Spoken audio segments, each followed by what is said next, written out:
Well, we've been looking at the book of Genesis, and we saw that God created the heavens and the earth, created man, had a perfect plan, made a beautiful garden, put Adam into the garden to tend to it, and only had one rule for man: don't eat of the tree of the knowledge of good and evil.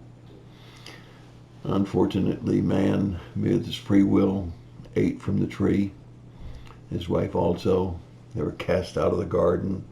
Cherubim were stationed to keep them from going back in and eating from the tree of life, so that what God promised them would come to pass, that they would surely die. Where God had a wonderful plan for eternity for man in the Garden of Eden, man messed it up. And we find a time that is given through genealogies in the book of Genesis. It takes us down to Noah, and about 2,000 years before Christ. And man has become increasingly wicked. God's sorry he even made man. And now he's given Noah a plan that he's going to destroy the earth and all of its inhabitants with a massive flood, and he's told Noah to build an ark. I don't know if Noah knew what an ark was or whether God had to explain it to him, but God gave him specific building instructions.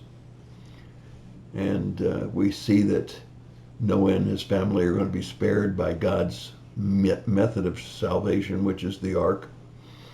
And we see in chapter 7 some interesting things. We've already learned that Noah was a righteous man in his time. Not that he was perfect, but remember, he lived in wicked times, and he obviously had some faults like all of us have. Nevertheless, in his time, he was quite a righteous man.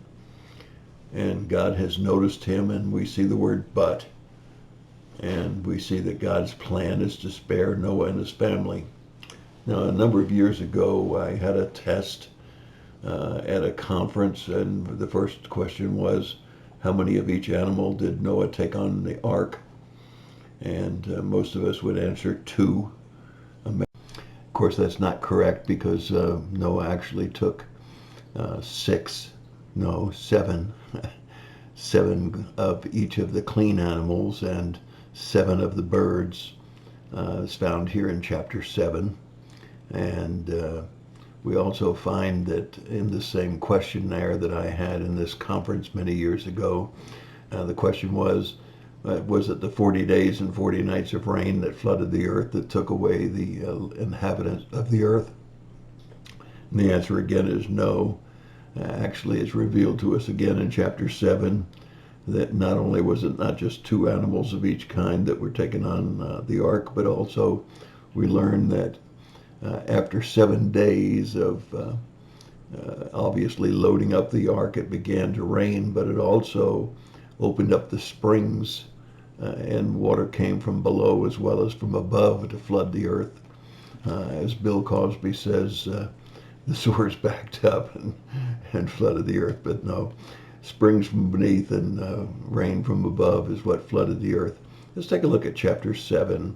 There's some interesting things there in verses 1 through 5, and let's take a look at those verses now.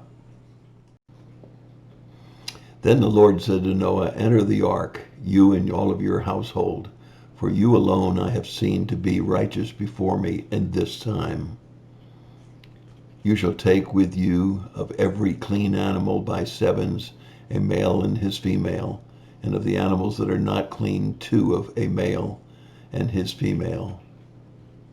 Also of the birds of the sky by 7s, male and female, to keep the offspring alive on the face of all of the earth. For after 7 more days I will send rain on the earth, and 40 days and 40 nights, and I will blot out the face of the land, every living thing that I have made.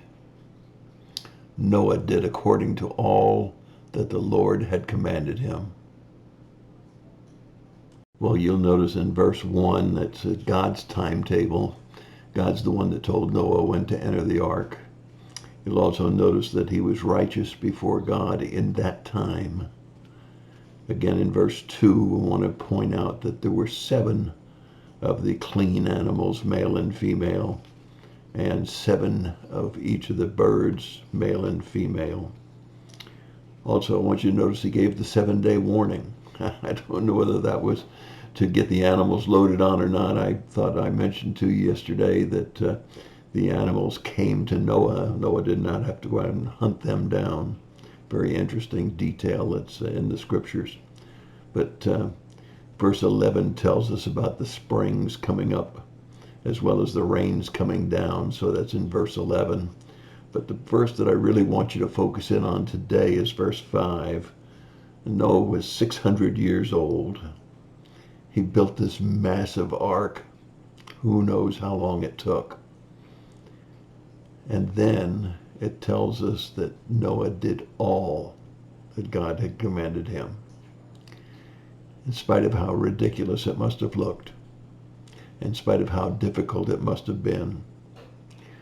Noah was obedient to God to do what he said to do.